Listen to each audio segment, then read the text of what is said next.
তিন ধরনের মামলা আল্লাহ রাব্বুল আলামিনের কাছে বান্দার উঠানো হবে। সমস্ত মানুষের তিন ধরনের বিচার আল্লাহ তাআলা করবেন। তার একটা হলো কোনো প্রকার শুনানি ছাড়া, বিনা শুনানিতে, বিনা আলোচনায় সোজা জাহান্নামে চলে যাওয়া হবে একটি মামলার আসামিদের।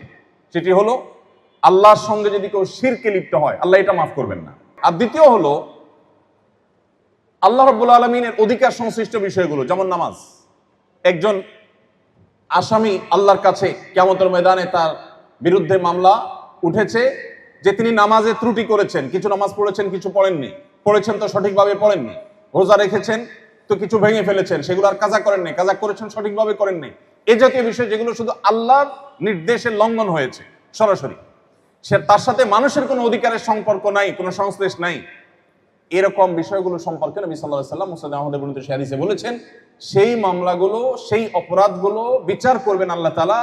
বিচার করে কাউকে আল্লাহ হয়তো শাস্তি দিবেন, আর কাউকে বলবেন যাও মাফ করে দিয়েছি, সে জান্নাতে চলে যাবে। অর্থাৎ আল্লাহর অধিকার, আল্লাহর হক সংশ্লিষ্ট বিষয়গুলো আল্লাহ চাইলে যাকে ইচ্ছা তাকে মাফ করে দিবেন। 3 নম্বর ভয়াবহ যে মামলা, সেটি হলো কোন মানুষের অধিকার যদি কেউ নষ্ট করে,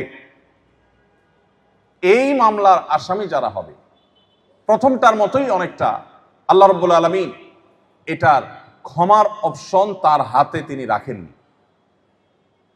এবং যার অধিকার খর্ব করা হয়েছে, নষ্ট করা হয়েছে, তার উপরে ন্যস্ত করা হবে যে সে যদি মাফ করে তুমি ক্ষমা পেতে পারো। আর বলা বাহুল্য, পৃথিবীতে মানুষ মানুষকে মাফ করলেও কিয়ামতের ময়দানে কেউ কাউকে সচরাচর মাফ করবে না। কেন করবে না? কোরআনের কারীমের আয়াত আপনারা শুনেছেন, আল্লাহ বলেছেন ইয়াউমা ইয়াফিরুল মারউ মিন আখিহি ওয়া উম্মিহি ওয়া আবিহি ওয়া সাহিবাতিহি ওয়া বানি। বাপ সন্তানকে চিনবে না, সন্তান বাপ মাকে চিনবে না, স্বামী স্ত্রী পরস্পর পরস্পরকে চিনবে না। ভয়াবহতা কি হতে পারে আমরা হয়তো অনুমান করতে পারছি না, আলমুল গায়বের বিষয়। পৃথিবীতে আমরা বসবাস করে মহাশূন্যের অনেক কিছু আমরা আমাদের কাছে স্বপ্নের মতো মনে হয়।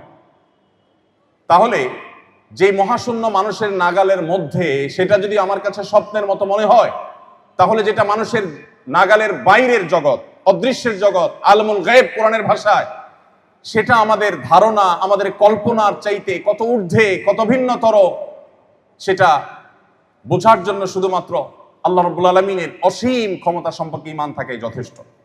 তো সেই সময়টাতে মানুষের অধিকার যারা নষ্ট করবে, বান্দার হক যারা নষ্ট করবে, এই মানুষগুলো সম্পর্কে আমরা বলছিলাম যে তারা যাদের অধিকার নষ্ট করেছে, দুনিয়াতে কেউ কাউকে মাফ করলো, আখিরাতে কেউ কাউকে মাফ করবে না। কেন করবে না? ওই যে বাবা মার সন্তানকে চিনবে না, কেন? এরকম পরিস্থিতি আদৌ হতে পারে? আমাদের অনেকের মধ্যে সন্দেহ আসতে পারে, বা এটা কোনো সম্ভব যে আমি আমার বাপ মাকে ভুলে যাব? পৃথিবীতে সবচেয়ে বেশি ভালোবাসি আমার মাকে, সেখানে মাকে দেখে আমি চিনবো না, মাকে পরিচয় দিব না, লুকোচুরি করবো, মায়ের বিপদে আমি তার পাশে দাঁড়াবো, এটা হতে পারে? কিছুটা আমাদের বুঝে এসেছিল কোভিড-19 সময়, কিছুটা। বহু পরিবারে আমরা এরকম চিত্র দেখেছি, যে চিত্র আমরা কল্পনাও করি নাই। কোভিড-19 তো আখিরাতে সেই ভয়াবহতার তুলনার সাথে কিছুই না। সেখানকার ভয়াবহতা যখন মানুষ আঁচ করবে, অনুমান করবে, তখন মানুষ পাগল পরা হয়ে ইয়া নাফসি করতে থাকবে। সেই সময়টাতে নবীজি সাল্লাল্লাহু আলাইহি ওয়াসাল্লাম বলেছেন, মানুষের অধিকার নষ্ট যারা করবে, এই মামলার এই অপরাধগুলো আল্লাহ তাআলা ক্ষমা করবেন না। এটার বিচার আল্লাহ তাআলা ওই সংশ্লিষ্ট ব্যক্তির উপর ন্যস্ত করবেন, আর ওই ব্যক্তি সাধারণত কোনো তার হক নষ্টকারী কাউকে পেলে কেউ কাউকে মাফ করবে না।